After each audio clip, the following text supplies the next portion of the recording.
Maka kalau dia sudah mimpi basah, wajib disuruh puasa. Itu balik itu. Kalau perempuan haid, walaupun 10 tahun sudah haid, wajib puasa. Kalau tidak haid, tidak ada mimpi basah, tidak ada kan umurnya sudah lanjut, maka batasannya umur 15 tahun. 15 tahun dinyatakan dia sudah balik selama dia cerdas akalnya. Maka wajib dia puasa. 15 tahun apa? Kalender Hijriah, bukan Syamsiah, bukan Masehi. Itu kalendernya Qamariyah, hitung tuh. Maka Bapak Ibu, karena beda Pak Ustaz, beda. Kalau Bapak hitung Masehi terlambat.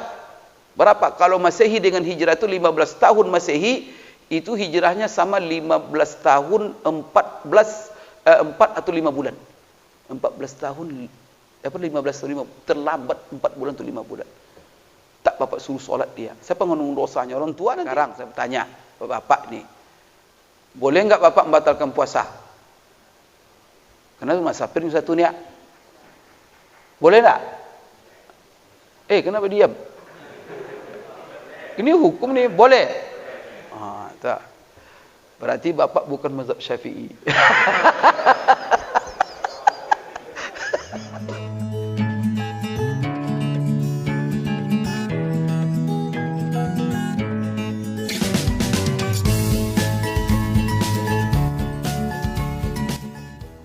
Bismillahirrahmanirrahim.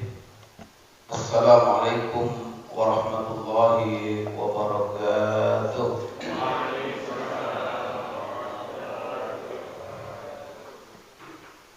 Alhamdulillahi rabbil alamin, wal 'aqibatu lil muttaqin, wala 'udwana illa 'alal zalimin. Wassalatu wassalamu ala asyrafil anbiya'i wal mursalin wa ala alihi wa ashabihi wat tabi'in lahum bi ihsanin ila yaumiddin, amma ba'd. Allahumma la 'ilma lana illa ma 'allamtana innaka antal 'alimul hakim. Rabbana zidna 'ilma warzuqna fahma. Allahumma inna nas'aluka 'ilman nafi'a wa rizqan thayyiban wa 'amalan mutaqabbala. Allahumma ij'alna mimman yastami'una al-qawla fayattabi'una ahsana. Allahumma ij'alna bi rahmatika fi 'ibadika as-salihin. Qala Allah ta'ala fi kitabihil karim, a'udzu billahi minasy syaithanir rajim. Laqad kana lakum fi rasulillahi uswatun hasanah liman kana yarjullaha wal yawmal akhir wa dzakara Allaha katsiran. Wa qala ta'ala wa innaka la'ala khuluqin 'adzim. Shadaqallahul 'adzim. Bapak-bapak, ibu-ibu, as-shaimin, as-shaimat, hafizakumullah wa ra'akum. Alhamdulillah, bersyukur kita kepada Allah, sudah hari yang kelima kita puasa. Jangan lupa doa kepada Allah. Dikenak ya, kita puasa, jangan lupa doa kepada Allah setelah beribadah. Apa doa kita? Rabbana taqabbal minna innaka antas samiul alim wa tub 'alaina innaka antat tawwabur rahim. Terima amalan ya Allah, terima dari kami amalan kami, kemudian tutupi seluruh kekurangan-kekurangan dan dosa-dosa kami. Mudah-mudahan Allah terima amalan kita semuanya, amin. Kemudian kita dapatkan semua janji-janji yang telah dijanjikan Allah dan Rasulnya kepada kita semua. Bapak Ibu sekalian, ini adalah pengajian rutin membahas sebuah kitab yang disusun oleh seorang ulama besar, yaitu Imam Tirmizi, seorang ahli hadis, seorang ulama yang telah meninggalkan kepada umat ini banyak sekali karya, khususnya dalam ilmu-ilmu hadis. Dan salah satu hadis yang diriwayatkannya dan dihimpunnya dalam karyanya adalah hadis-hadis tentang Asy-Syama'il Al-Muhammadiyah. Syama'il Muhammadiyah itu artinya adalah tentang sifat-sifat dan akhlak-akhlak Rasulullah sallallahu alaihi wasallam. Dan semuanya itu dikumpulkannya dalam satu buku Syama'il, dan beliau mengumpulkannya dalam bentuk hadis-hadis yang diriwayatkan dari Rasulullah sallallahu alaihi wasallam, baik dalam bentuk qauliyah, yaitu berupa sabdanya Rasulullah sendiri, atau berupa fi'liyah, perbuatan Rasulullah SAW yang diriwayatkan oleh sahabat-sahabatnya, atau takrir, ketetapan Rasulullah yang diriwayatkan juga oleh sahabat-sahabatnya, atau sifat-sifat kepribadian Rasulullah SAW yang diriwayatkan oleh sahabat-sahabatnya, dan juga sifat-sifat, pertama sekali adalah akhlaknya, yang kedua adalah sifat-sifat tubuhnya. Bapak Ibu sekalian, semuanya itu dihimpunkan secara maksimal oleh Imam Tirmizi dalam bukunya Asy-Syama'il Muhammadiyah ini. Dan pengakuan para ulama, buku ini buku terhebat dalam mengumpulkan hadis-hadis tentang Asy-Syama'il Muhammadiyah. Dan buku ini disyarah oleh banyak ulama. Kemudian kita insyaallah membacanya, dan kita sudah membaca buku ini dalam dua pertemuan. Dan ini adalah pertemuan ketiga. Bapak Ibu sekalian, saya barangkali ada yang tidak hadir di pertemuan pertama, kedua.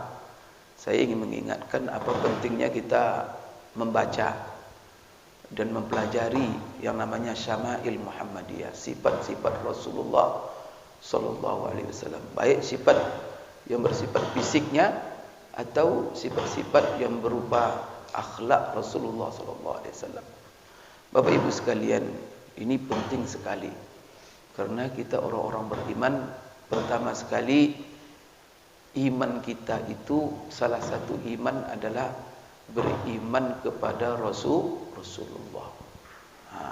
Bapak Ibu sekalian, bagaimana kita akan beriman dengan Rasulullah sallallahu alaihi wasallam kalau kita tidak mengenal siapa dia? Yang pertama. Kedua, kita tidak ketemu dengan dia, tak jumpa dengan dia. Antara kita dengan dia sangat jauh sekali. Sudah berapa tahun ini? Lebih kurang wafatnya Rasulullah sampai sekarang sudah berapa tahun? Kita sekarang tahun 1442 Hijriah. Artinya 1442 Hijrah. Tahun yang lalu itu terjadi peristiwa hijrahnya Rasulullah sallallahu alaihi wasallam dari Mekah ke Madinah. Dan beliau setelah hijrah ke Madinah, berapa tahun Rasulullah berada di Madinah sampai wafatnya? 10 tahun. Berarti kalau sekarang 1442. Berarti 1442 artinya 1442 tahun yang lalu Rasulullah hijrah dari Mekah ke Madinah. Berarti wafatnya berapa tahun yang lalu? 1432 kurang 10. Berarti antara kita dengan wafatnya Rasulullah sallallahu alaihi wasallam sudah berapa tahun? 1432 tahun yang lalu. Kita tak berjumpa dengan dia. Tidak ada kabar gembira yang disampaikan Rasulullah SAW depan sahabatnya waktu itu. Ada orang-orang yang mereka sangat mencintaiku, mengikuti sunnahku, istiqamah dengan sunnahku, tapi mereka tak pernah berjumpa denganku. Di samping itu, tantangan hidup mereka banyak sekali, tapi mereka istiqamah.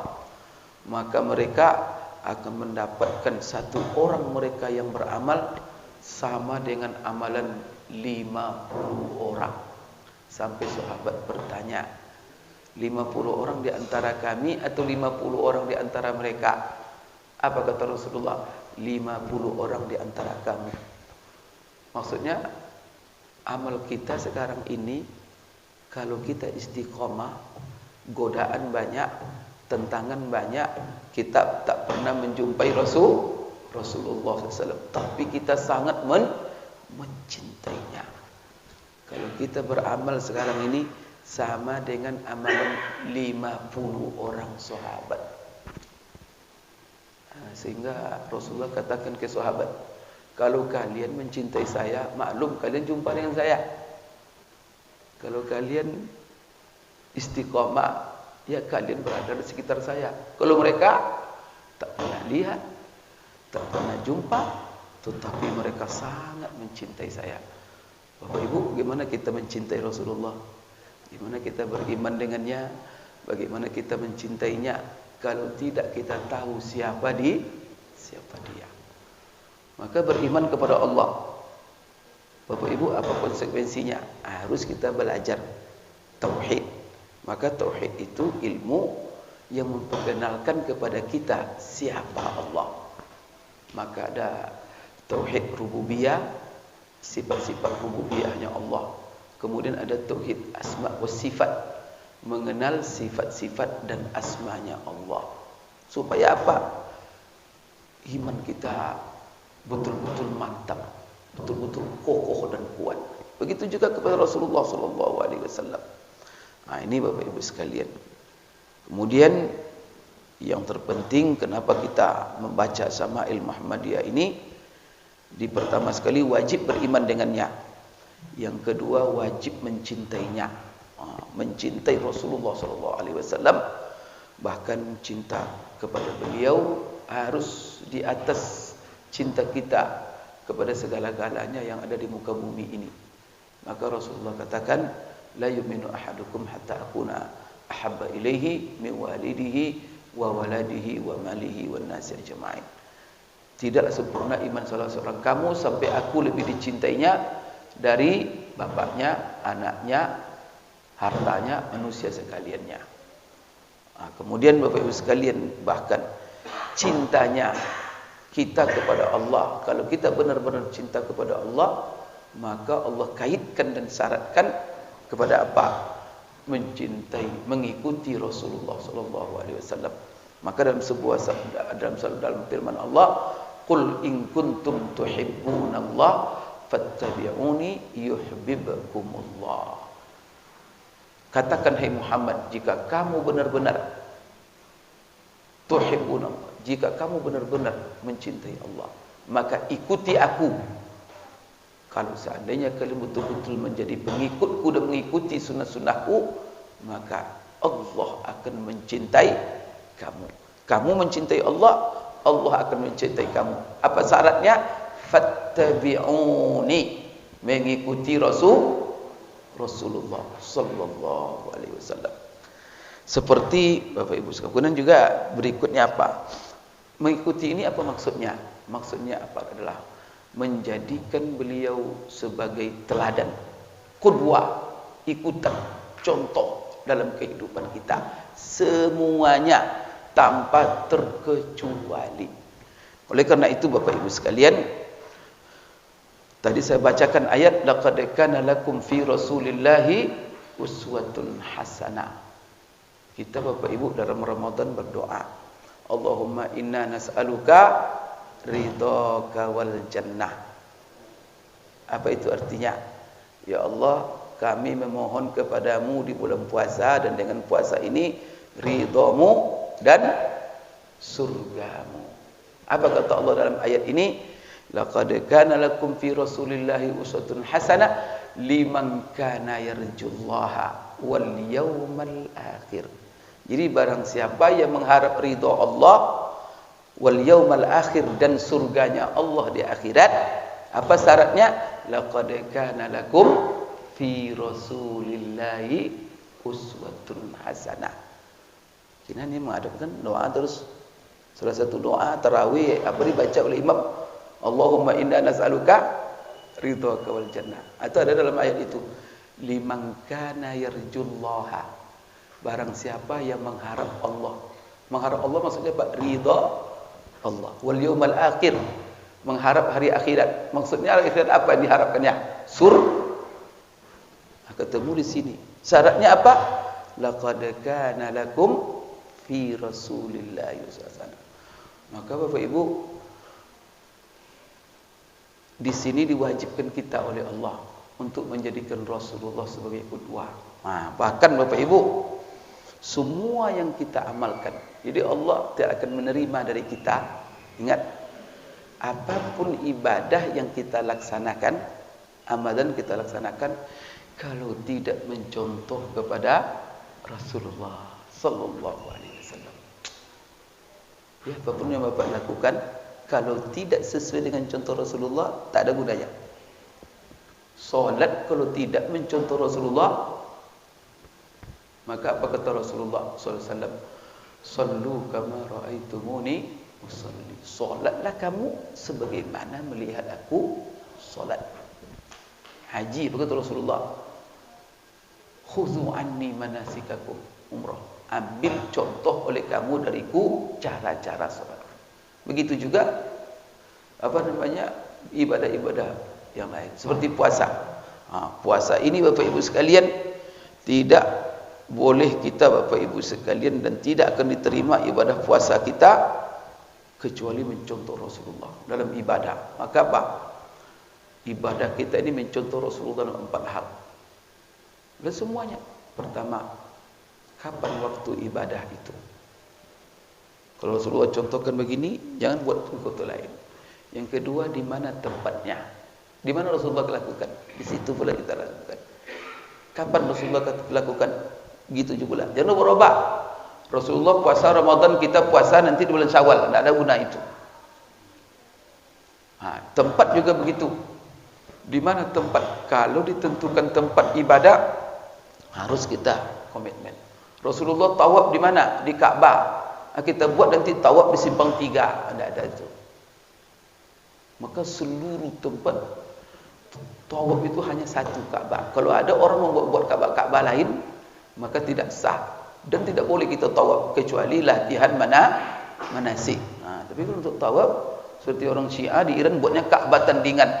Itu auzubillah, itu melawan Allah dan melawan Rasulullah sallallahu alaihi wasallam. Maka kita sekarang tidak boleh umrah. Kita buat Ka'bah di Jakarta supaya umrah ke sana. Dah, ya udah kita, karena situlah tempatnya cuma mau dibuat-buat. Itu nanti pelaku bid'ah namanya. Bapak Ibu sekalian, kemudian yang ketiga apa? Bilangannya, hitungannya. Ya. Ramadan berapa hitungannya? 29 kata Rasulullah atau 30 hari. Rasulullah SAW puasa ini dimulainya tahun berapa? Tahu Bapak Ibu? Beda antara peristiwa hijrah dengan kewajiban puasa Ramadan, itu bedanya 1 tahun. Jadi Rasulullah ketika hijrah, tahun pertama belum wajib puasa. Tahun keduanya turun kepada Rasulullah ayat tentang mewajibkan puasa di bulan Sya'ban. Di bulan Ramadannya Rasulullah dengan sahabat mulai puasa. Berarti kita puasa keberapa tahun ini?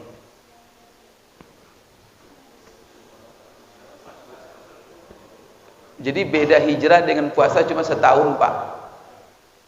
Kalau hijrah kan 1442.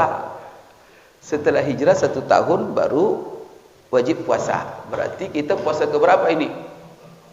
1441. Jadi umat Islam sekarang nih puasa Ramadan yang ke 1441. Ya, Rasulullah sampai wafat berapa kali cuma puasa? 9 kali. Bapak, Ibu sudah berapa kali? Masya Allah, karunia Allah ya. Mudah-mudahan setiap puasa dapat Lailatul Qadar. Terus 40 kali Bapak dapat Lailatul Qadar, luar biasa Pak.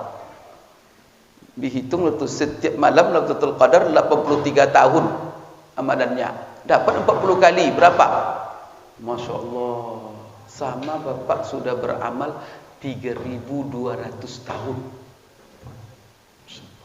Luar biasa. Itu Allah sendiri yang mengatakan masalah Lailatul Qadar ini Pak, Tidak, Rasulullah hanya menyampaikan.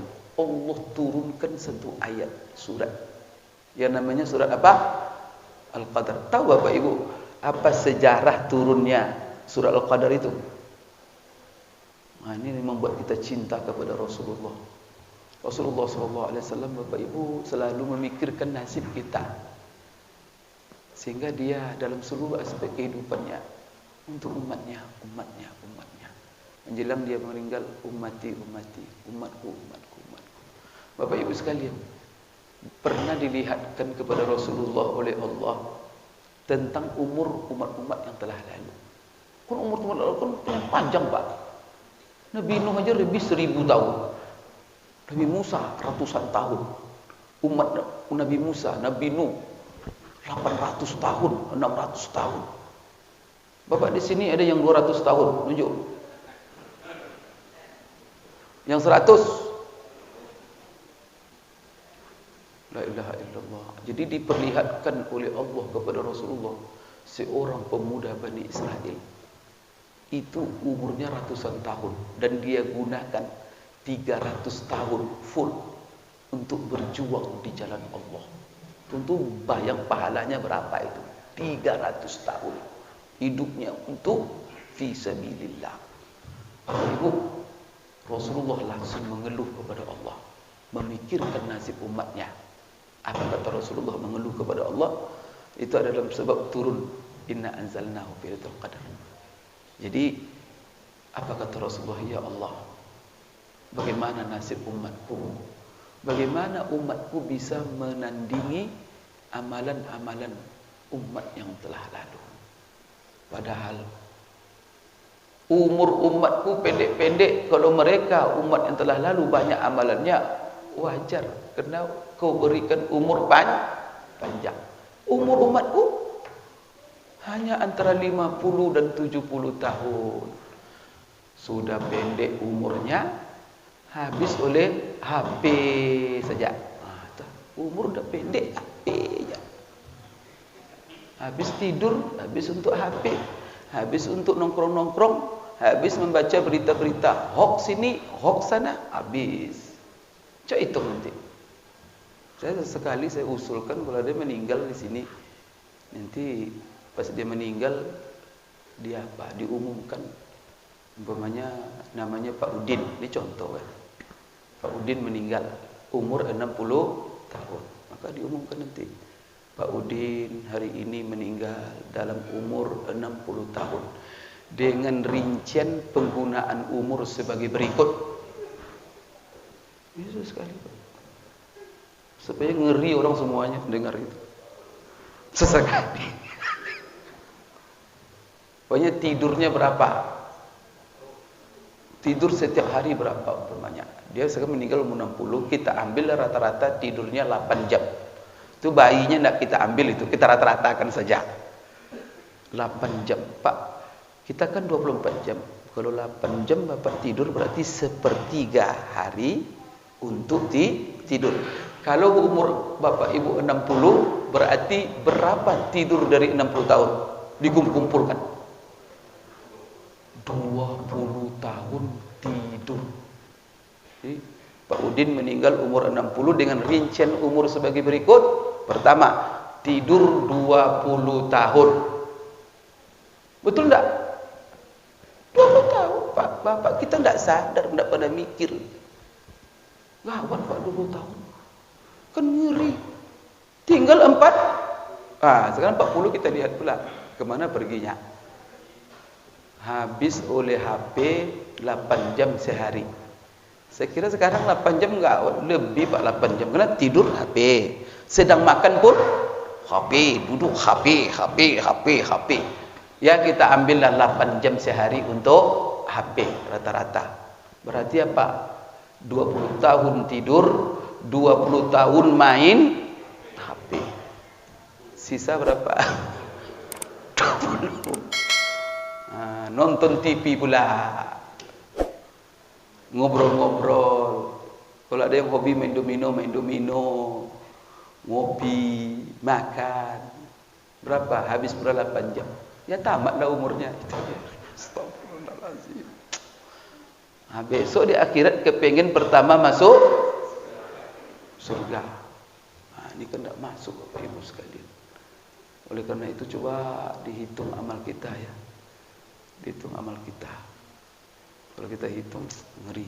Bapak Ibu sekalian, Rasulullah SAW, Rasulullah kita ingatkan Bapak Ibu cintanya kepada kita. Maka Bapak Ibu ya, salah satu cinta kita kepada Rasulullah, beliau mencintai kita. Bagaimana bukti cinta kita? Kita pelajari hidupnya, kita pelajari sejarahnya, kita pelajari sunnahnya, kita pelajari Bapak Ibu. Apa kata Rasulullah? Bagaimana nasib umatku ya Allah, umur mereka 50 sampai 70. Bagaimana bisa mereka menyaingi amalan umat-umat yang telah lalu? Umur mereka pendek. Itulah istilahnya, kalau bahasa apanya Bapak Ibu sederhananya, jangan khawatir engkau Muhammad, umur umatmu walaupun pendek, tapi dari sisi amal mereka yang paling banyak. Umur umatmu walaupun pendek, tapi sebenarnya lebih panjang daripada umur-umur yang telah lalu. Amal mereka, bagaimana caranya memanjangkan umur kita? Maka Ramadan ini disyariatkan Bapak Ibu dalam rangka cara Allah memanjangkan umur kita. Oleh karena itu manfaatkan Ramadan ini untuk memanjangkan umur. Bagaimana itu caranya Pak Ustaz? Itulah. Bagaimana cara Allah memanjangkan umur kita? Yaitu saya berikan kepada mereka waktu-waktu istimewa, ibadah-ibadah istimewa, sedikit yang mereka amalkan, tetapi diberikan ganjaran amalan yang banyak. Sedikit tapi gajinya banyak, honornya banyak. Kalau itu bahasa pegawai itu. Bapak Ibu sekalian, turunlah ayat inna anzalnahu fi lailatul qadri wa ma adraka ma lailatul qadri khairum min alfi syahrin. Aku berikan di antaranya satu malam sepanjang tahun. Ingat Pak, satu malam ini cuma dalam setahun itu cuma satu malam. Dan itu ada di bulan Ramadan. Dan itu ada 10 terakhir Ramadan. Kalau sudah lewat, tidak lagi, tunggu lagi. Kalau kiamat belum terjadi, insya Allah Ramadan yang akan datang tetap datang. Tapi pertanyaan besarnya, Bapak Ibu, Bapak Ibu, Ramadan akan datang masih di atas bumi atau sudah di dalam bumi? La ilaha illallah. Tapi kalau saya lihat umurnya panjang insyaAllah. La ilaha illallah. Bapak Ibu, hari-hari ini saya dengar si Anu meninggal, si Anu udah dikubur jam 1 malam, jam 2 malam. Covid ni gawat sekarang Bapak Ibu. Riau nomor 4 angkanya seluruh Indonesia. Bapak Ibu, jadi kita mati tak tahu nih. Maka itulah, jangan disia-siakan. Tidak tahu, maka anggap ini kesempatan anggap aja kesempatan terakhir ini. Yang saya ingatkan Bapak Ibu, jangan ikut tradisi kebanyakan orang. Karena kalau orang kita ini kebanyakan meramaikan Ramadan itu hanya malam-malam pertama.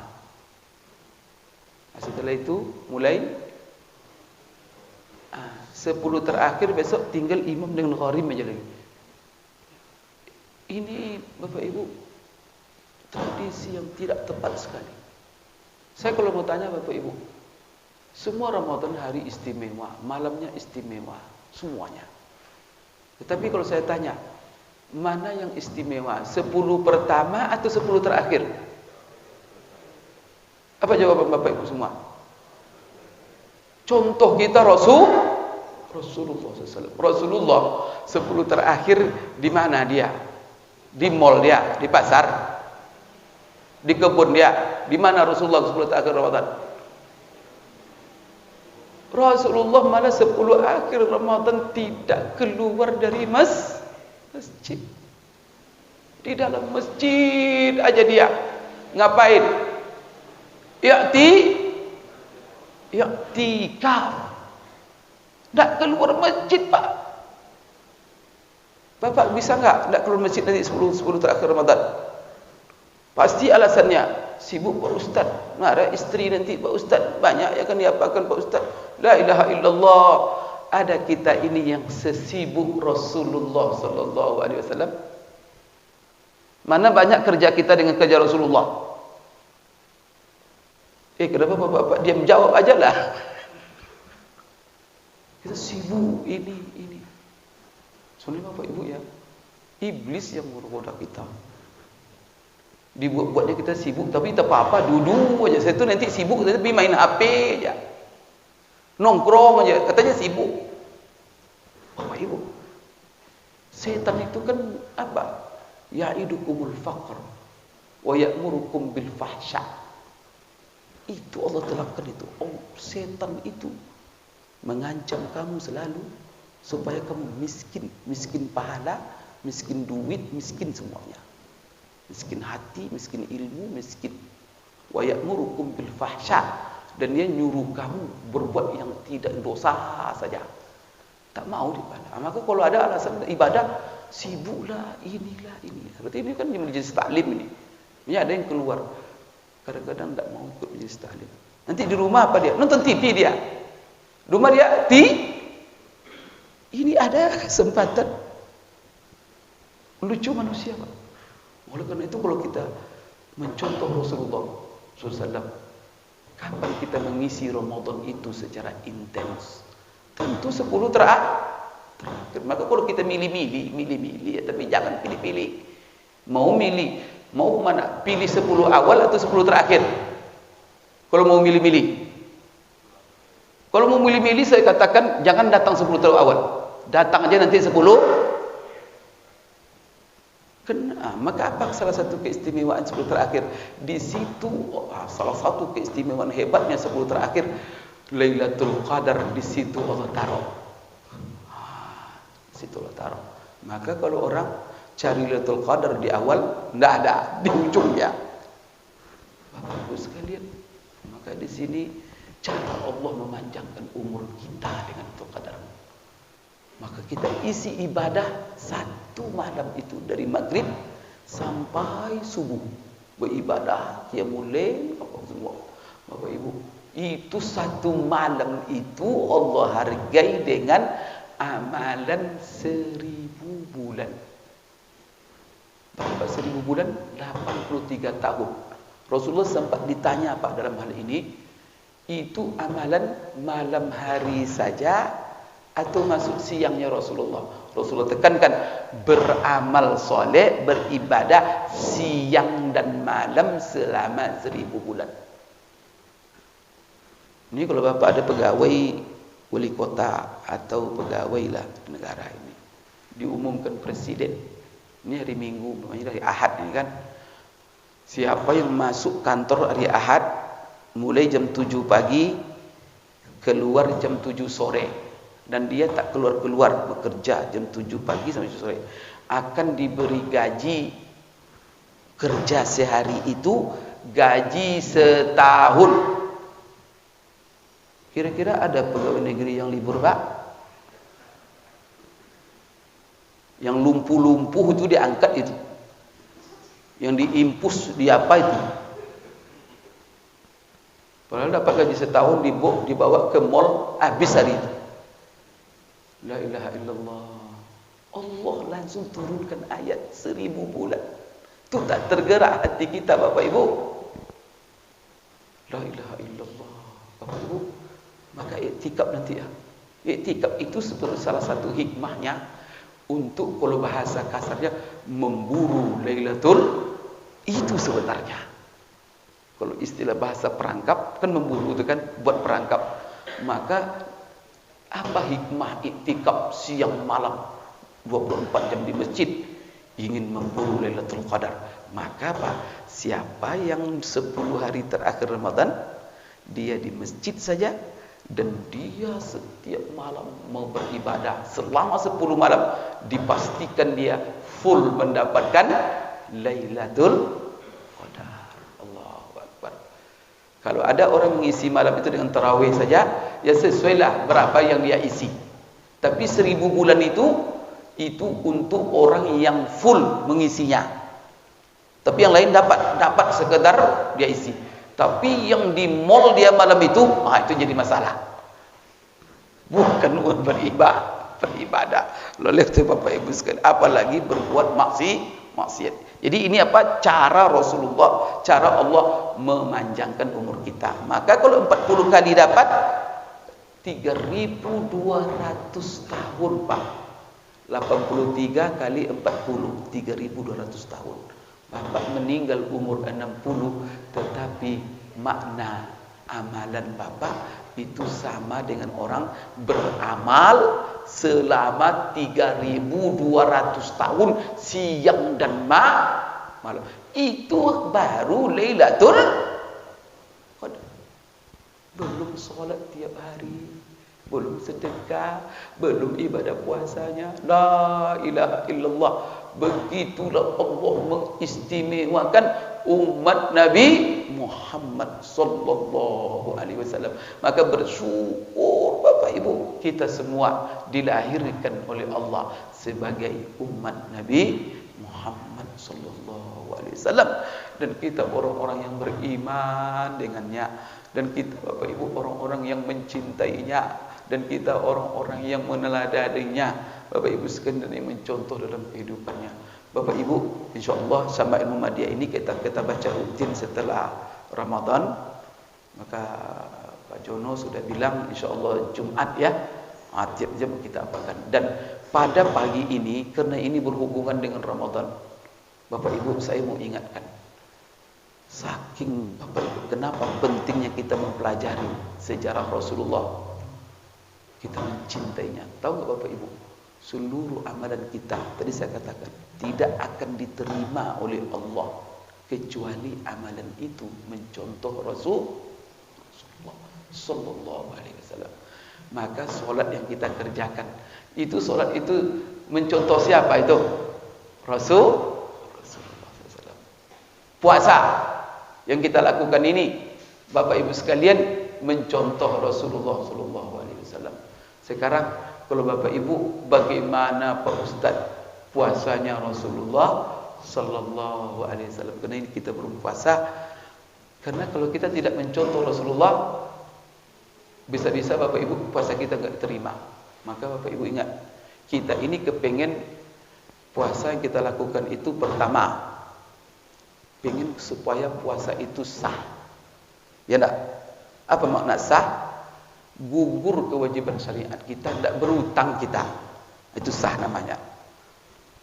Maka kalau dinyatakan amalan tidak sah, maka Bapak berutang.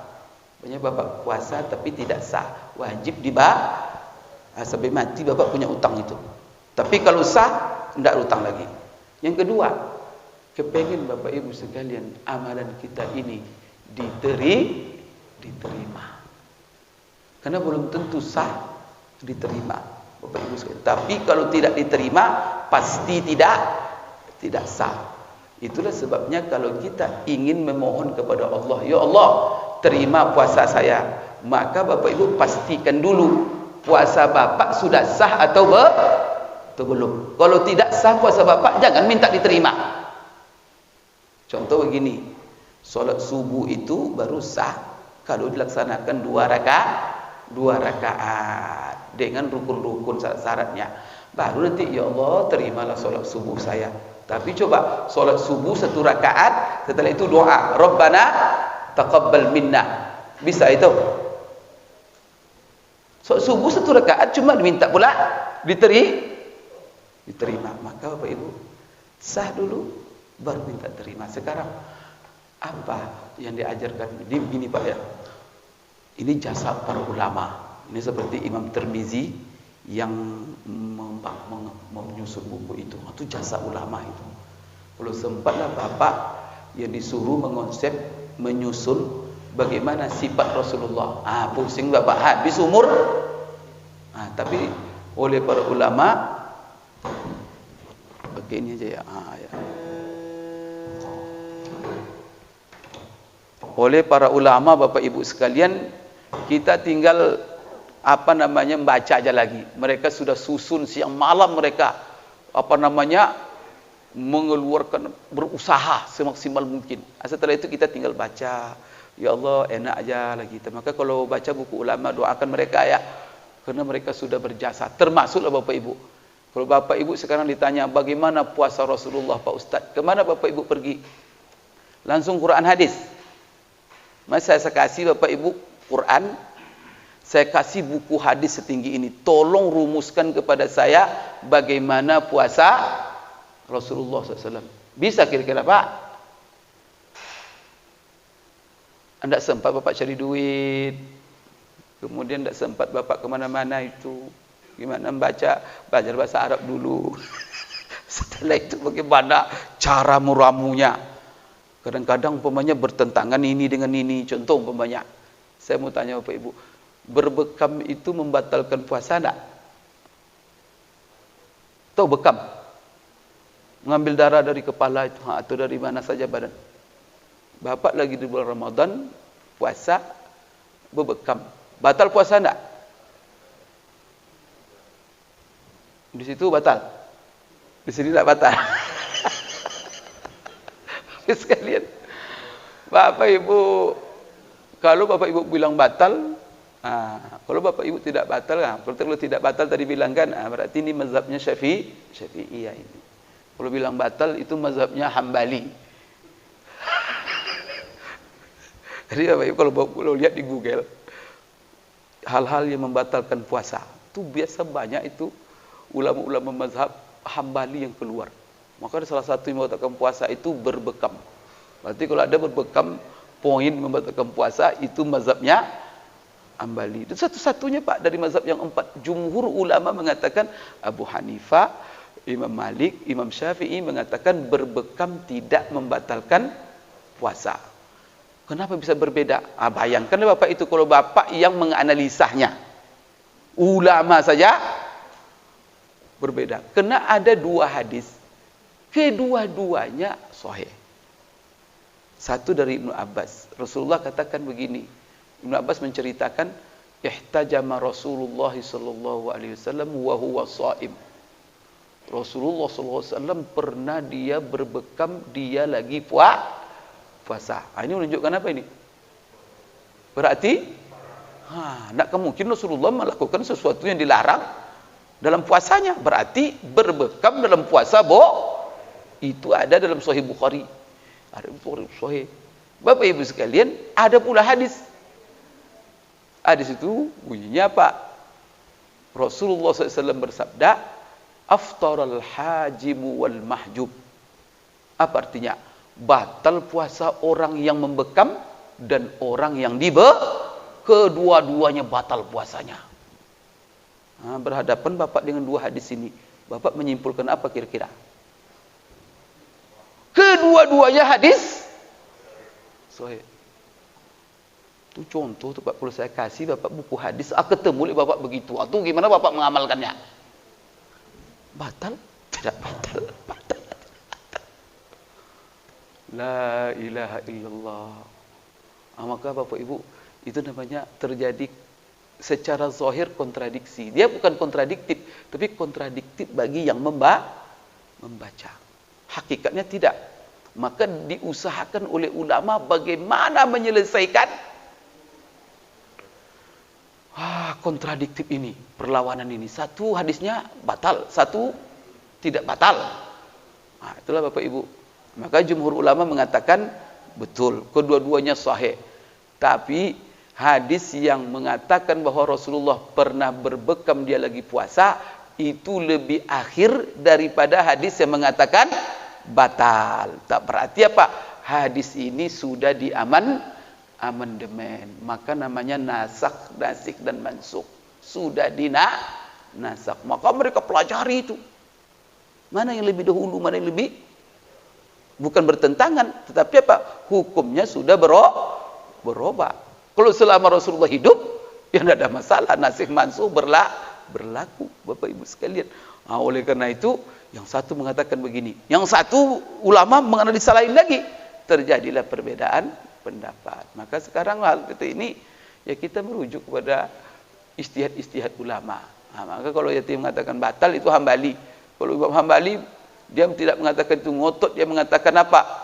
Bahwa apa? Hadis ini lebih, yang satu mengatakan ini yang lebih dulu, yang satu mengatakan ini yang lebih, karena itu sejarah. Bapak Ibu sekalian, artinya ini salah satu contoh. Ayat Quran juga begitu. Bagaimana Bapak Ibu-ibu lah umpamanya? Bagaimana ibu-ibu menafsirkan nanti? Wal mutallaqatu yatarabbasna bi anfusihinna salasata quru'. Wanita-wanita yang ditalak oleh suaminya, maka dia harus menunggu iddah. Berapa lamanya? 3 quru'. Quru' ini kalau dilihat dalam kamus bahasa Arab bisa berarti haid, bisa berarti suci. Maka 3 kali suci atau 3 kali haid. Ini juga. Bapak Ibu, maksud saya begini, bahwa para ulama Bapak Ibu seperti syarat puasa, syarat apa tadi, sudah ulama rumuskan, simpulkan dari Quran dan Sunnah. Karena untuk menyimpulkan itu Bapak Ibu perlu pengetahuan yang luas tentang Quran, yang dalam tentang Quran, dan juga tentang Sunnah Rasulullah SAW. Maka para ulama itulah yang telah Allah takdirkan mereka berjibaku siang dan malam. Akhirnya mereka rumuskan untuk kita cara-cara ibadah itu semuanya seperti yang dicontohkan Rasulullah SAW. Tinggal kita ini santap aja lagi kalau hidangan. Kita ini tinggal makan. Tapi mereka yang mengelola bahannya, mereka yang meramunya, mereka yang masaknya, mereka langsung menghidang dan sudah ada di tengah-tengah kita, tinggal langsung makan aja lagi. Maka kalau ada orang bilang Quran Sunnah, kasih dia Quran Sunnah itu olah sendiri. Bisa. Jangan ke ngolah Pak Ustaz, baca aja enggak tepat. Atau kenapa Quran Sunnah? Astagfirullahaladzim.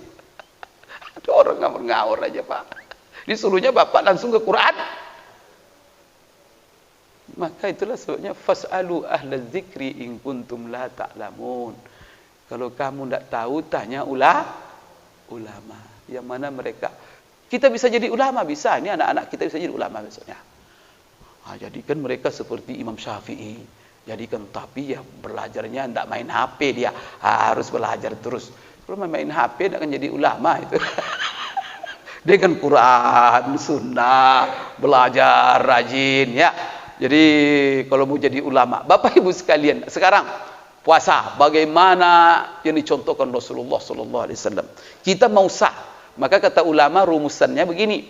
Kalau kita mau sah puasa kita, jadi pertama kapan wajib berpuasa? Itu pertama. Wajib berpuasa apabila memenuhi 3. Ini rumus dari mana dirumuskan? Dari Quran dan Sunnah.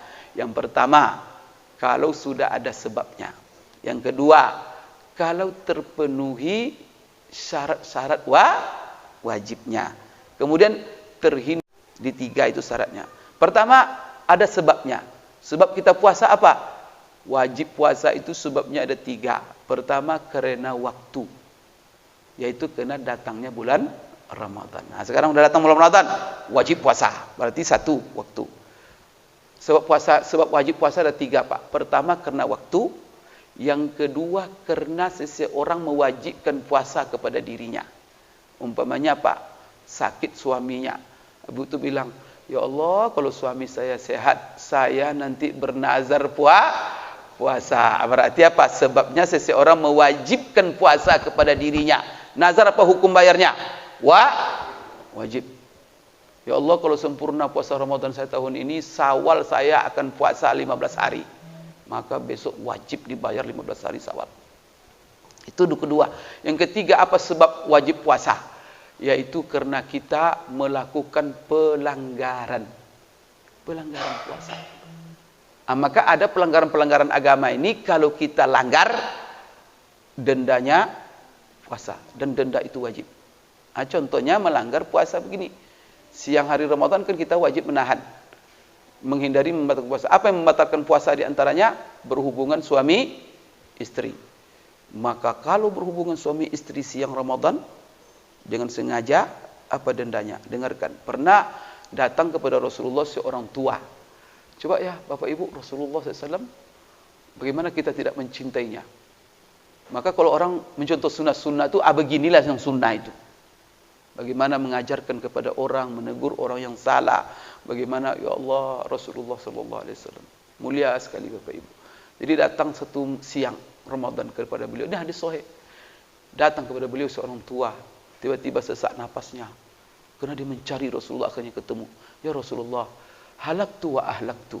Saya celaka hari ini dan telah mencelakakan orang. Itu katanya mengadu. Rasulullah dengan santai menjawab, apa yang terjadi sama kamu? Kok kamu celaka dan mencelakakan orang? Ya Rasulullah, saya berhubungan suami istri siang Ramadan ini. Saya menggauli istri saya. Berarti dia kamu cari hamba saya, budak. Kemudian kamu beli dan kamu merdeka. Kamu merdeka berturut-turut. Itulah Bapak Ibu. Denda orang mengatakan sudah berdosa dapat korma lagi. Ada ustaz-ustaz seperti ini menjelaskan agama nih Pak. Inilah Rasulullah sallallahu alaihi wasallam. Gimana kita takkan pelajari hidupnya Pak? Kita mendengar seperti ini nih, ada manusia seperti ini di dunia ini. Maka itulah sebabnya, wa innaka la'ala khuluqin azim. Itulah kita wajib belajar Bapak Ibu. Pelajari Rasulullah, bangga kita dengan dia. Kalau tidak tahu kita sifat dia bagaimana, kita bangga dengan orang yang kita banggakan. Kalau kita tidak tahu sejarah hidupnya. InsyaAllah nanti dengan Sama'il Muhammadiyah ini Bapak Ibu, kita akan mengungkap siapa Rasulullah. Supaya tertanam kebanggaan apa dalam diri kita. Anak-anak kita ini Sama'il Rasulullah bacakan. Supaya mereka apa? Idola mereka Rasulullah sallallahu alaihi wasallam. Bapak Ibu sekalian, jadi dirumuskan oleh ulama dari Rasulullah, maka puasa itu karena denda. Tadi karena waktu, karena denda. Yang kedua tadi karena mewajibkan kepada sendiri, itu puasa nazar. Yang ketiga karena puasa ada pelanggaran. Itu banyak itu. Itu bisa 2 ceramah itu. Saya kalau ngajar itu puasa-puasa yang wajib karena denda. Itu bisa 1 semester Pak. Itu tuh. Oleh karena itu nanti ada di dalam fikih itu namanya babul kafarat. Bab tentang kafarat. Kafarat itu adalah, maka kafir itu artinya kan menutup. Maka dibahasakan denda untuk menutupi kesalahan. Maka kafarat itu artinya kafir. Tahu kafir? Kan kalau ada buku itu kafir namanya. Mobil itu apa namanya di luar itu? Tempat nyimpan kain itu apa namanya? Koper. Bahasa Arab itu Pak. Koper itu. Itu dari bahasa kafir itu. Kalau orang bilang kafir, jangan tersinggung dia. Kenapa? Dia menutup diri untuk tidak mau dia tutup. Hatinya ditutup dari beriman. Itu orang kafir itu. Sebenarnya bahasanya bahasa lembut sebenarnya, cuma mereka ngeri mendengarnya, orang-orang kafir. Menutup diri, tidak mau percaya, tidak mau beriman, tidak mau menutup diri dia. Itu yang disebut dengan orang kafir itu. Bapak Ibu sekalian, jadi itu ada sebab wajib puasa. Yang kedua, Bapak Ibu terpenuhi syarat-syarat, baru wajib kita puasa. Apa syarat-syarat wajib puasa? Bapak Ibu kemarin kan, maka saya sebenarnya kalau ceramah Ramadan ini, hari pertama, hari kedua itu harus tentang fikih puasa. Tidak boleh kita puasa tapi tak punya ilmu. Kalau keutamaan itu nanti je lah. Tapi hari itu sebelum Ramadan harus ada fikih puasa. Maka syarat wajib puasa apa? Ada berapa? Syarat wajib puasa pertama, itu rumusan itu dari Rasulullah, dari hadis Rasulullah, dari Al-Quran. Dirumuskan ulama, kita tinggal baca lagi. Pertama harus beriman. Maka Allah katakan ya ayyuhalladzina amanu. Berarti apa? Orang tak beriman tak wajib puasa, tak kena panggilan Pak. Tapi yang mula bilang, enak sekali Pak Ustaz, mereka tak beriman tak puasa, kami beriman malah puasa. Mula bilang begitu Pak. Maksudnya apa? Bukan mereka tidak dibebankan Pak, tetapi percuma diwajibkan. Karena tak ada guna. Karena puasa pun mereka tak ada guna sama sekali. Bapak Ibu, kenapa? Karena puasa itu cabang daripada pondasi iman. Iman baru bisa dibangun di atasnya puasa. Seperti ini bangun masjid, bisa dinding ini dibangun kalau tak ada pondasi. Sama itu. Gimana pondasi tak ada dibangun dinding? Sama gimana disuruh dia puasa, imannya tak Maka Pak, itulah yang kita syukuri, nikmat terbesar itu nikmat iman. Karena kalau sudah beriman, baru seluruh bangunan, baru diterima solat, baru diterima, baru berarti baru amal soleh dapat. Maka itu sebabnya illalladzina amanu wa amilus. Maka tidak akan ada amilus solihat Pak kalau iman taat. Maka tu bersyukur kita, nikmat terbesar adalah nikmat iman. La ilaha illallah. Beriman bahwa tiada Tuhan kecuali Allah. Tak?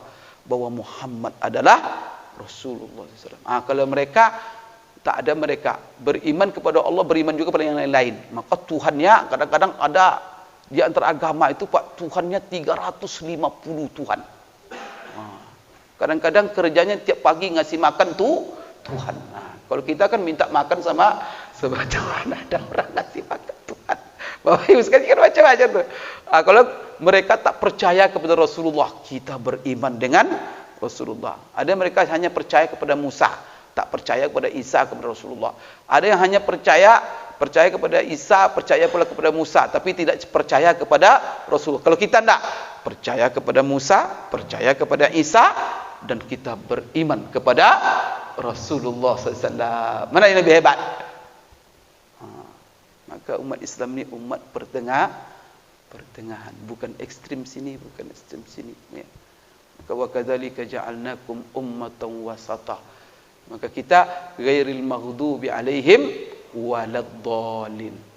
Antara Yahudi, antara Nasrani. Tengah-tengahnya ini percaya hanya ini percaya hanya ini. Tidak enggak. Semua nabi-nabi dan rasul itu adalah utusan Allah. Mereka para rasul Allah. Begitu juga Rasulullah sallallahu alaihi wasallam yang diutus sebagai penutup. Jadi Bapak Ibu sekalian, syarat-syarat wajib puasa itu Islam pertama. Yang kedua, apa syarat wajib baru kita wajib puasa? Kalau dia berakal. Maka kalau dia berakal, Bapak Ibu sekalian, baru dia wajib puasa. Maka orang gila jangan suruh puasa. Tak ada berakal lagi jangan suruh puasa. Makanya bapak ini mohon maaf, punya orang tua sudah pikun. Kadang nama istrinya pun tak hafal dia. Kamu siapa? Kata istri dia. Kamu siapa? Katanya. Itu jangan suruh puasa lagi. Jangan suruh puasa dia. Wajib puasa. Wajib denda. Tak ada denda. Karena barangnya tak wajib sama sekali. Ngapain bapak denda pula? Anak kecil yang belum anak kecil, nanti juga tak wajib puasa. Maka wajib puasa itu Islam, berakal. Kemudian Bapak Ibu sekalian yang ketiga, balik. Ini wajib puasa ini. Balik itu apa ukurannya? Kalau dia pertama sudah mimpi basah. Maka anak-anak ini tanya dia, kamu sudah mimpi basah? Tiap hari tanya dia, kamu sudah mimpi basah belum? Maksud mimpi basah itu ya mandi basah. Ya kalau mandi basahlah terus Pak, katanya. Berarti dia belum mimpi basah itu. Kalau tidak paham dia baru. Tapi kalau sudah mimpi basah biasanya Pak dia tahu itu langsung. Itu sudah insting. Maka kalau dia sudah mimpi basah, wajib disuruh puasa. Itu balik itu. Kalau perempuan haid, walaupun 10 tahun sudah haid, wajib puasa. Kalau tidak haid, tidak ada mimpi basah. Tidak ada kan umurnya sudah lanjut, maka batasannya umur 15 tahun. 15 tahun dinyatakan dia sudah balik selama dia cerdas akalnya. Maka wajib dia puasa. 15 tahun apa? Kalender Hijriah, bukan Syamsiah, bukan Masehi. Itu kalendernya Qamariyah, hitung tuh. Maka Bapak Ibu, karena beda Pak Ustaz, beda. Kalau Bapak hitung Masehi terlambat. Berapa? Kalau Masehi dengan Hijrah itu 15 tahun Masehi, itu hijrahnya sama 15 tahun 4 atau 5 bulan. 14 tahun 15 tahun 5 terlambat 4 bulan atau 5 bulan. Tak bapak suruh solat dia. Siapa menanggung dosanya? Orang tua nanti. Kenapa tidak diingatkan? Maka perlu nanti akte lahir anak-anak kita dikonversi ke kalender hijrah. Gampang sekarang caranya. Tanya saja Google. Google tolong konversi tanggal ini kepada langsung tuh hanya hitung per detik Pak. Dia punya mesin. Canggih sekali itu. Nanti tulis tolong itu diapakan nanti masalah ini anak itu amanah. Bapak harus ingatkan amanah untuk apa? Pertama menjalankan agama. Itu tanggung jawab orang tua. Maka besok anak, siapa yang diminta tanggung jawab? Orang tua dulu sebelum anak yang ditanya. Maka Pak Abawahu, kalau menyimpang anak, siapa yang disalahkan pertama? Dua orang tua. Pak Abawahu yuhawwidanihi au yunassiranihi au yumajjis. Orang tuanya lah membuat dia Yahudi, membuat dia Nasrani, membuat dia Majusi. Itu Bapak Ibu tanggung jawab. Jadi balik. Setelah balik apalagi? Wajib puasa, dia tidak punya uzur. Uzur itu dua. Uzur yang membuat seseorang tidak boleh berpuasa. Yang kedua, uzur yang membuat seseorang boleh meninggalkan puasa. Beda tak? Pertama, uzur yang tidak membolehkan seseorang puasa. Tak boleh dia puasa Pak kalau uzur itu ada. Maka dia tak wajib puasa. Kerana ada uzur. Siapa? Ibu-ibu yang haid dan nifas. Maka haid dan nifas adalah uzur yang tidak membolehkan seseorang puasa. Maka kalau ada ibu-ibu ngotot dia puasa juga. Besok berat Pak Ustaz Sawal. Kenapa? Orang tak dapat puasa. Sekarang mumpung orang lagi puasa, walaupun haid saya puasa. Gimana itu tuh ibu-ibu? Boleh? Pertama berdosa. Yang kedua tidak sah. Tetap bayar. Itu tuh ibu-ibu ya. Maka itu aturan itu. Al-Quran Rasulullah SAW. Maka itu Aisyah menceritakan. Kami dilarang puasa kalau haid dan nifas. Dan kami juga dilarang solat. Tapi apa? Untuk solat kami tak diperintahkan mengqadanya. Tapi untuk puasa diperintahkan kami untuk mengqadha. Itu siapa yang menyampaikan? Rasulullah SAW. Bapak Ibu sekalian, ada uzur-uzur yang membolehkan seseorang meninggalkan puasa. Siapa yang mengatur? Rasulullah semua. Apa itu uzur-uzur yang membolehkan orang boleh dia tidak puasa? Uzur itu. Maka tidak wajib kalau ada uzur itu. Apa itu uzurnya? Antaranya sakit. Maka sakit bukan sakit flu-flu biasa Pak. Dalam sedikit tu batal lah. Itu sakit pertama karena dia menahan sakit kalau dia puasa. Kemudian sakitnya itu pertama kalau dipaksakan puasa terlambat sembuhnya. Yang kedua, kalau dipaksakan puasa bertambah penyakitnya. Kemudian Bapak Ibu sekalian, yang ketiga, Bapak Ibu sekalian, bisa berakibat kehilangan salah satu anggota badannya. Seperti umpamanya ginjalnya kena, ininya kena, maka orang seperti ini boleh meninggalkan puasa. Kemudian diganti nanti pada hari yang lain ketika dia sehat. Apalagi musafir. Orang musafir boleh meninggalkan puasa. Tapi ingat, musafir yang bagaimana? Musafir yang mencakup seluruh harinya. Apa maksudnya Pak Ustaz? Sekarang Bapak, takkan sudah sahur tadi? Sahur, setelah sahur kan sudah niat puasa itu. Subuh puasa, datanglah ke kantor. Jam 8 pagi datang kantor. Jam 11 dipanggil oleh Bapak Kepala. Kamu sini. Kamu hari ini harus ke Jakarta karena ada menghadiri rapat ini. Kamu hari ini tiket sudah siap apa? Berangkatlah dia jam 1 musafir. Padahal sudah puasa tadi kan. Berangkat jam 1. Sekarang saya bertanya, Bapak nih, boleh enggak Bapak membatalkan puasa? Karena musafir jam 1 nih ya. Boleh enggak? Kenapa diam?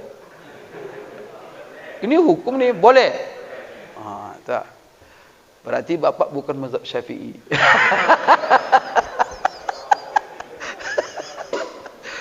Maka mazhab Syafi'i mensyaratkan.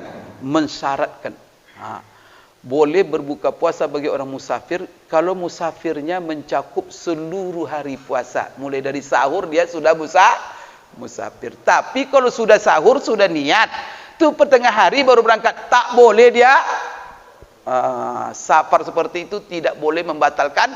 Maka dia harus lanjutkan sekalipun dia musafir hari itu. Tapi 3 hari, hari besoknya baru dia boleh, kena sudah mulai dari sahur. Itu begitu tuh Pak, baca nanti. Itu ada dalil, semuanya dari Rasulullah. Kemudian Bapak Ibu jangan boleh nanti.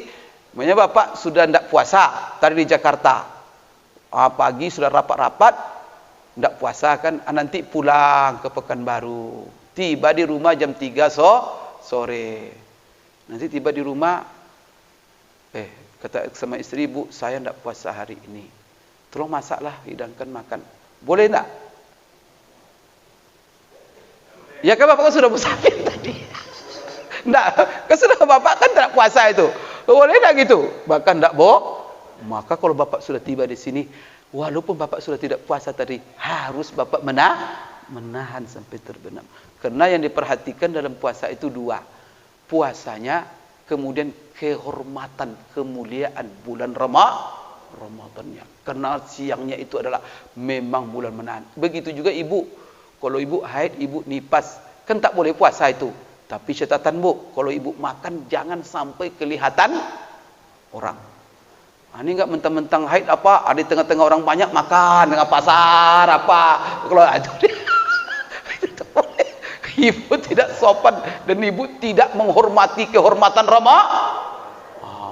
maka mulianya Ramadan ini dua, Pak. Pertama waktunya, yang kedua ibadah. Tak pernah bapak ibadah karena bapak tidak punya uzur, bapak ibu harus memperhatikan kehormatan waktu. Itulah sebabnya Ramadan ini warung-warung wajib tutup. Kalau ada pun untuk orang-orang non-muslim yang terbuka, tapi jangan dibuka. Artinya pintu depan tutup, belakang buka. Jadi Bapak Ibu sekalian, jadi begitu Bapak Ibu sekalian. Jadi itu namanya syarat wajib puasa. Nanti Bapak Ibu ada lagi namanya syarat apa? Syarat sah. Jadi baru wajib puasa kita kalau memenuhi syarat wajib tadi. Jadi berapa tadi? 4. Islam, balik, berakal. Setelah itu tidak terhindar daripada uzur. Uzur yang tidak membolehkan puasa, uzur yang membolehkan dia tidak puasa. Maka apa aja uzurnya? Kalau saya kaji kan nanti panjang. Seharusnya itu sebelum Ramadan, itu hari pertama Ramadan harus dikaji itu. Kemudian Bapak Ibu, kita bukan syarat wajib saja. Setelah wajib puasa bagi kita kepengen sah. Maka apa syarat sah puasa? Syarat sah puasa itu Bapak Ibu, berdasarkan sunnah Rasulullah SAW, ada syarat sah itu 3. Pertama, syarat sah itu adalah Islam. Maka tadi Islam syarat wajib, Ustaz, ya sama. Jadi Islam itu berarti syarat wajib dan syarat sah. Maka orang non-muslim tidak wajib puasa. Kalau dia paksakan puasa, punya ada tetangga ibu, toleransi katanya. Melihat ibu puasa, dia juga puasa. Sah nggak? Tidak sah. Walaupun toleransi dia, tapi ada manfaatnya apa? Mungkin banyak penyakitnya hilang. Kemudian sekalian, yang kedua adalah syarat sah itu harus berakal. Maka berakal juga gitu. Maka orang gila tak wajib. Kalau bapak suruh dia puasa, maka tak sah puasa dari orang gila. Kemudian juga anak-anak kecil. Anak kecil yang belum berakal. Maka anak kecil kalau dia belum balik, maka balik tidak syarat sah. Dia syarat wajib saja. Maka anak-anak yang sudah cerdas, maka anak kecil itu ada 2 yang belum balik. Mumayyiz dan tidak mumayyiz. Mumayyiz ini yang bisa membedakan mana rukun puasa, mana puasa. Jadi kalau masukkan dia ke masjid, lari-lari dia, itu belum mumayyiz itu. Tapi kalau sudah bisa membedakan mana lapangan bola, mana masjid, itu mumayyiz itu. Karena anak-anak pada bisa membedakan mana lapangan bola, mana masjid. Karena anak seperti itu suruhnya jangan dibawa ke masjid dulu. Karena nanti sama oleh dia lapangan bola dengan masjid. Tapi kalau dia sudah tahu, wah ini masjid harus dimuliakan, itu mumayyiz walaupun dia belum balik, orang seperti itu sudah diperintahkan kita untuk menyuruh dia puasa. Seperti sholat, 7 tahun umurnya diajarkan, 10 tahun dipukul. Kata ulama sama juga puasa begitu. 7 tahun dia dilatih, 10 tahun diperintahkan walaupun belum balik. Kalau dia berpuasa sah gak? Sah. Pahalanya untuk siapa? Untuk orang tuanya. Itu syarat sah. Jadi syarat sah Islam, berakal. Balik tidak. Kemudian apalagi syarat sah Bapak Ibu sekalian, dia Bapak Ibu sekalian memenuhi rukun-rukun. Rukun-rukunnya dan terhindar daripada yang membatalkan puasa. Maka apa saja rukunnya? Apa saja yang membatalkan puasa? Rukun puasa cuma 2. Yang pertama niat. Yang kedua, menjauhi seluruh yang membatalkan puasa. Niat itu apa syarat niat itu baru sah? Syarat sah niat kata ulama Syafi'iyah 4 syaratnya. Ini mazhabnya apa ini? Hambali atau Maliki? Tidak pakai mazhab. Kalau tidak pakai mazhab hebat itu berarti sejajar Bapak Ibu dengan Imam Syafi'i. Masya Allah. Kalau tidak pakai mazhab. Mazhabnya Quran Sunnah, Masya Allah. Luar biasa itu. Itu saya boleh belajar sama dia itu. Ngaji sama dia itu Pak. Kalau mazhabnya Quran Sunnah. Semuanya kan Quran Sunnah Pak. Ada tidak Quran Sunnah. Jadi Bapak Ibu sekalian, niat itu 4 syaratnya kata Imam Syafi'i. Antakuna jazimatan, mubayyatatan, muayyanatan, mukarraratan. Apa artinya Pak Ustaz? Jazimatan, niat itu dipasang harus kokoh bulat. Tak boleh ragu-ragu, mantap niat itu. Maka apa? Ya Allah, aku berniat besok puasa Ramadan tahun ini karena Allah. Tapi kalau ada niat ragu-ragu, tapi kalau siang saya loyo nanti buka saya. Itu lagi itu adalah batal puasa Bapak. Tidak sah. Jadi harus tekadnya bulat. Itu yang pertama, jazimatan, tegas. Yang kedua, jadi jazimatan juga pasti. Yang kedua Bapak Ibu sekalian, mubayyatatan, niat harus dipasang malam. Maka tidak sah siang. Maka bangun-bangun, kemudian maraton, jam 8 pagi baru pasang niat. Ya Allah, aku berniat puasa Ramadan. Tidak sah puasa itu. Maka dia malam. Kapan mulai niat?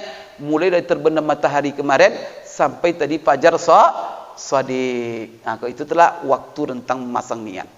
Maka itulah kalau tarawih kan ada nih sekarang yang zikir-zikir jemaah itu nawussaum katanya. Itu bagus itu. Mengingatkan jemaah supaya sekarang kita pasang niat supaya nanti jangan lupa jemaah. Nanti tiba di rumah TV jadi tonton lupa dia berRamadan. Maka di tarawih dibuatkan. Jadi Bapak Ibu, malam hari. Yang ketiga, apa syarat niat itu? Kata dalam mazhab Syafi'i, muayyanatan, harus dijelaskan, ditentukan kamu ini puasa apa. Maka apa? Imam Nawawi merumuskan redaksi niat puasa dalam bukunya Majmu'. Redaksi niat puasa itu begini katanya. Tapi itu dibaca dalam hati. Niat itu dalam hati. Boleh dibaca dengan mulut atau khilafiyah ya. Yaitu melafazkan niat dengan mulut, bisa enggak? Boleh enggak? Menurut seperti Syafi'iyah, kemudian juga sebagian mazhab lain disunatkan melafazkannya. Kalau menurut mazhab Hambali bid'ah melafazkan niat. Jadi kalau ada orang mengatakan Bapak Ibu usolli itu bid'ah, berarti mazhabnya Hambali itu. Bilang sama dia, kamu jangan paksa-paksakan orang. Kalau mau Hambali sendiri. Saya Syafi'i. Syafi'i. Jangan paksa-paksakan. Nah, ada orang Pak, sunnah adalah ini. Semuanya sunnah. Tidak ada yang tak sunnah. Tidak akan ulama Pak. Jangan kita orang awam aja kalau sebut tak sunnah marah dia. Apalagi bisa disebut orang ulama Pak, dia tidak mengikuti sunnah. Itu main-main namanya itu. Maka Bapak Ibu kalau dia mendakwa sunnah-sunnah sendiri, berarti dia ada di situ tersirat menuding ulama, tidak? Itu berbahaya, dosa itu isinya nanti. Nah, ada orang sekarang kata-katanya tidak dipikir-pikirnya Pak. Sembarang aja ngomong. Tapi omong itu berakibat pada dosa, tidak tahu dia. Jadi itulah konsekuensi itu. Bapak Ibu sekalian, jadi tadi pertama dia bulat, pasti niatnya. Yang kedua malam hari. Yang ketiga apa tadi? Bapak Ibu sekalian, muayyanah, tertentu. Maka apa kata Imam Nawawi? Redaksi niatnya, nawaitu sauma ghadin an adai fardi Ramadan hadhihi sanah lillahi ta'ala. Aku berniat puasa esok hari, besok menunaikan fardu Ramadan tahun ini. Karena barangkali Bapak bisa saja puasa Ramadan ini rupanya mengqadha Ramadan yang lalu. Ya. Maka Ramadan tahun ini karena Allah. Bapak Ibu itu redaksinya. Muayyanah namanya. Yang keempat, ini syarat niat mukarraratan. Harus diulang tiap malam. Tidak cukup hanya sekali awal Ramadan. Maka kalau dalam mazhab Syafi'i tiap malam harus pasang niat. Supaya apa? Karena ini puasa wajib Pak. Supaya orang melaksanakan tugas itu siap mental. Sengaja bukan Itu sebenarnya itu Pak. Kenapa niat itu ditekankan? Supaya kita tidak terkesan 9 ibadah itu. Tapi betul-betul mantap pasang niat. Dengan kesiapan diri. Maka bagus sekali. Ada memang Bapak Ibu.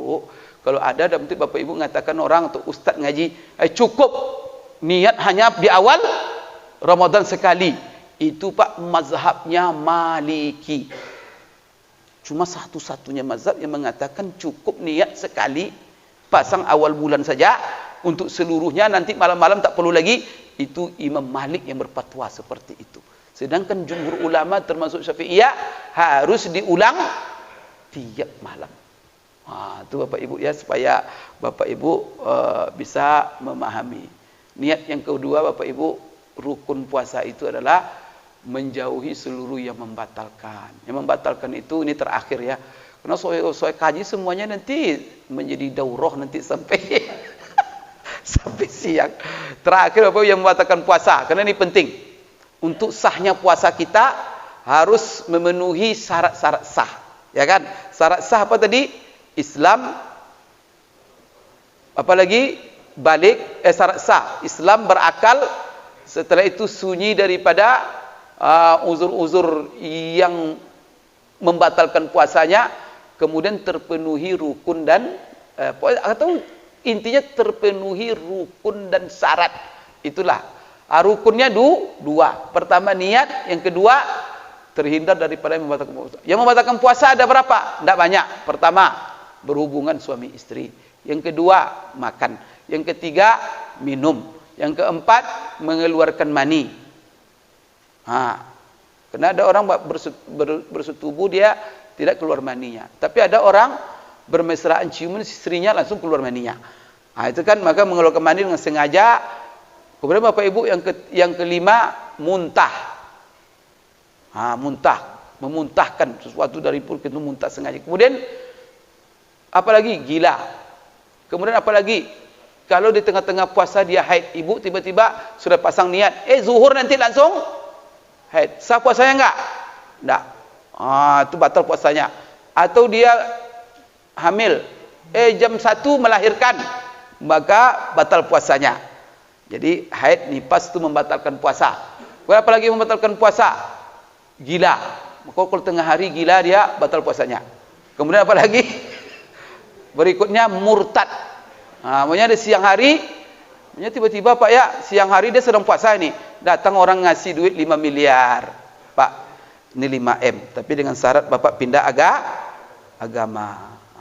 Kalau di sini tidak mungkin ini. Bapak kalau ditawarkan 5 miliar disuruh pindah agama atau disuruh membatalkan puasa, mau Pak? 5 miliar Pak.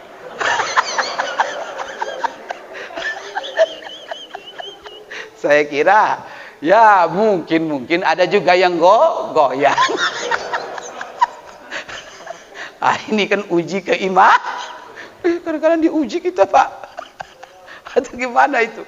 Jadi Bapak Ibu murtad dia, maka batal puasanya. Cuman Bapak Ibu seluruh yang disebut membatalkan puasa tadi baru dia membatalkan dengan 3 syarat. Makan kapan dia membatalkan puasa? Minum kapan membatalkan puasa? Maka tidak bentuk seluruh makan itu membatalkan puasa. Harus 3 syaratnya. Pertama, syaratnya harus Bapak Ibu sekalian dia tahu bahwa barang itu membatalkan puasa. Tapi kalau tidak tahu dia Pak, lalu dikasih tahu orang, waduh saya tidak tahu katanya, berarti tak batal puasanya. Maka dia tahan, teruskan. Bisa terjadi tidak tahu tuh, bisa. Makanya ada orang baru masuk Islam Pak. Ini orang sakit masuk Islam. Pas dia masuk Islam itu Ramadan baru sempat mengajarkan kepada dia aja solat. Puasa belum sempat diajarkan secara rinci. Maka kamu puasa Ramadan ya, jangan makan, jangan minum. Belum diajarkan dia bahwa berhubungan suami istri membatalkan puasa. Maka orang baru masuk Islam ini makan dia tahan, minum dia tahan, tapi dia siang-siang itu karena dia tidak tahu. Mau diingatkan, kapan kamu?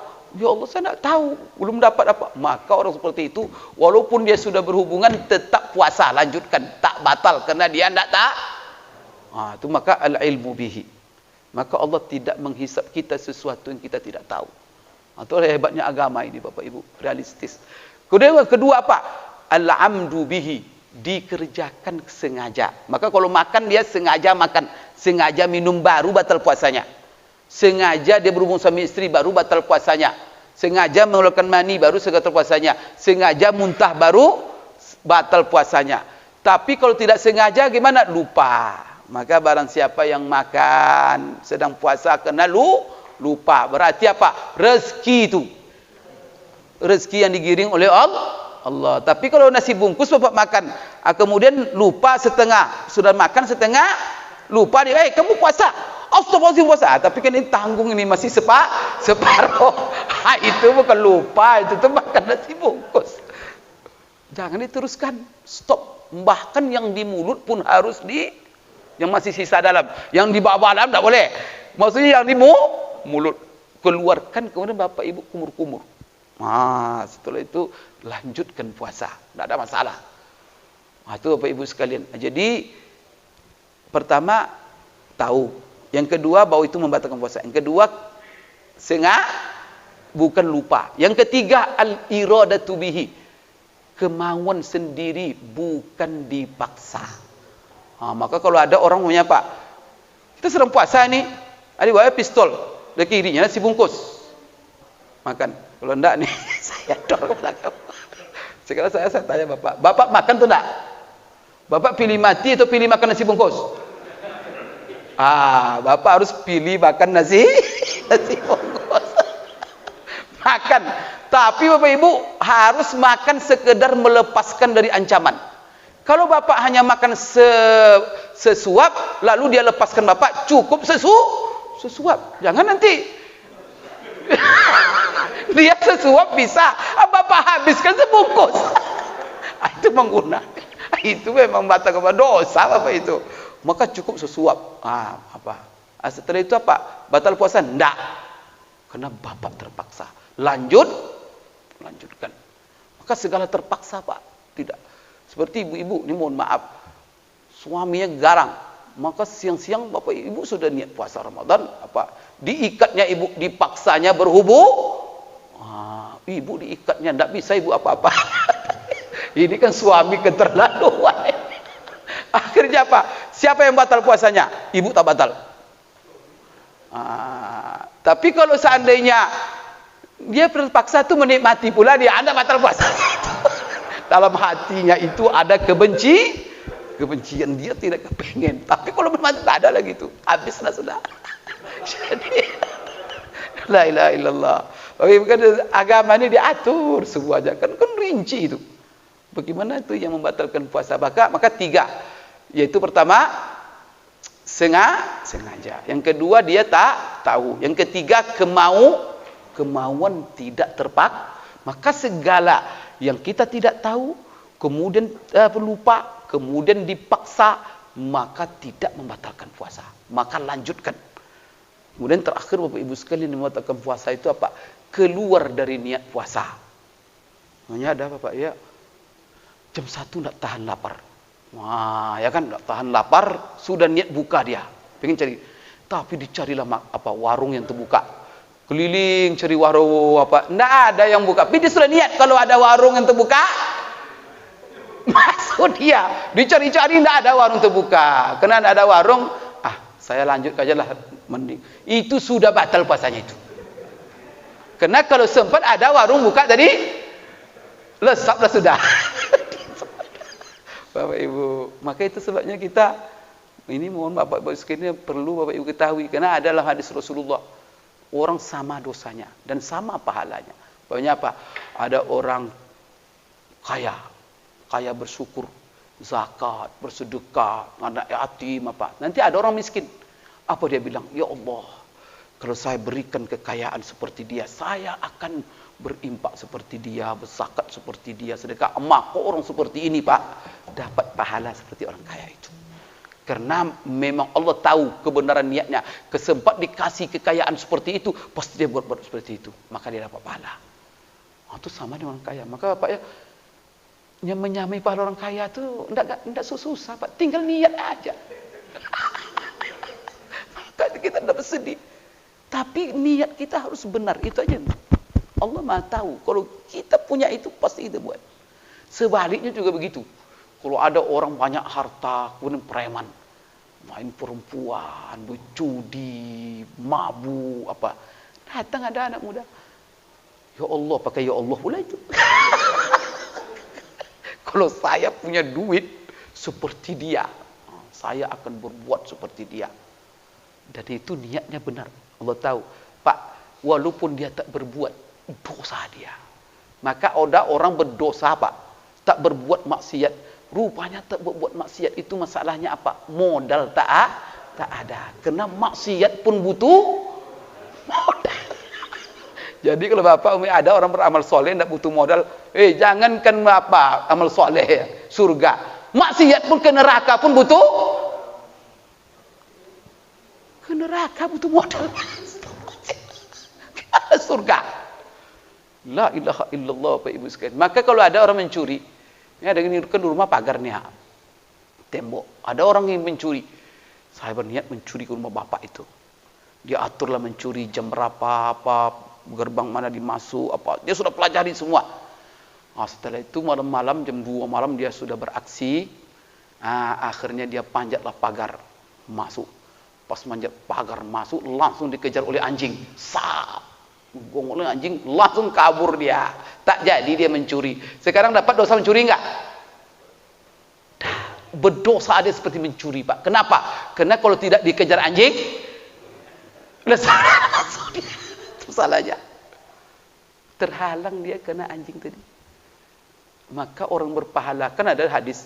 Bagaimana dengan hadis Rasulullah Ustaz SAW mengatakan barang siapa yang bercita-cita untuk berbuat jahat, lalu dia tidak lakukan. Pertama dia tak berdosa, malah dapat pahala. Itu maksudnya Bapak Ibu apa? Yaitu orang yang meninggalkan maksiat kerana Allah. Modal ada, kesempatan ada, peluang ada, nafsu ada, dibisikkan setan ada, semua ada. Tapi ketika dia kepengen, ingat Allah. Takut dia, akhirnya dia tak jadi. Itu orang pak pahalanya. Itulah wa may yattaqillaha yaj'al lahu makhraja wa yarzuquhu min haitsu la yahtasib. Itu yang namanya takwa kepada Allah. Jadi dia tinggalkan maksiat bukan kena takut anjing, tapi takut Allah. Maka itu kita puasa ini untuk menjadi orang berla'allakum tetap. Apa makna tatakun itu? Apapun yang kita buat, tidak kita buat kecuali kerana apa? Kita sadar kerana itu perintah Allah. Tidak kita cegah sesuatu dalam hidup kita kecuali kita mencegahnya. Kenapa? Karena Allah yang itu baru orang yang bertakwa. Kan luar biasa. Itu dapat saya sampaikan Bapak Ibu. InsyaAllah di luar Ramadan kita nanti akan kaji Syama'il. Karena ini kan juga Syama'il Rasulullah ini. Kan semuanya ini adalah sunnah Rasulullah. Bagaimana mengajarkan kita puasa. Maka dengan itu sahlah puasa kita. Tapi ada Bapak Ibu ya, syarat sempurna puasa kita. Ada pula syarat diterima. InsyaAllah kalau ada waktu nanti ya waktu lain, dan bisa juga ikuti streaming saya. Saya setiap sore ngisi konsultasi syariah di streaming Facebook Islamic Center Kabupaten Kampar. Bapak lihat nanti setiap sore jam 5 mulai sampai jam 6. Maka siapa saja dari mana saja bertanya, buat aja di kolom komentar kalau ada yang perlu dipertanyakan dan akan saya jawab. Di setiap jam 17 sampai jam 18 itu streaming live lewat radio. Di radio tidak jangkau ke Pekanbaru, tapi yang di mana-mana bisa lewat streaming Facebook. Cari Markas Islami, Markas Masjid Ihsan Islami Kabupaten Kampar.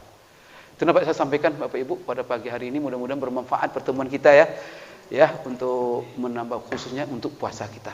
Ya, karena kita lagi puasa ini. Kita kepengen puasa kita sah dan kita kepengen puasa kita diterima dan sempurna Bapak Ibu. Dan itu tidak lain kecuali mencontoh kepada Rasulullah sallallahu alaihi wasallam. Aku qouli hadza, mohon maaf atas segala kekurangan. Terima kasih atas segala perhatian. Subhanakallahumma rabbana wa bihamdik asyhadu an la ilaha illa anta astaghfiruka wa atubu ilaik. Wabillahi taufiq wal hidayah. Assalamualaikum warahmatullahi wabarakatuh.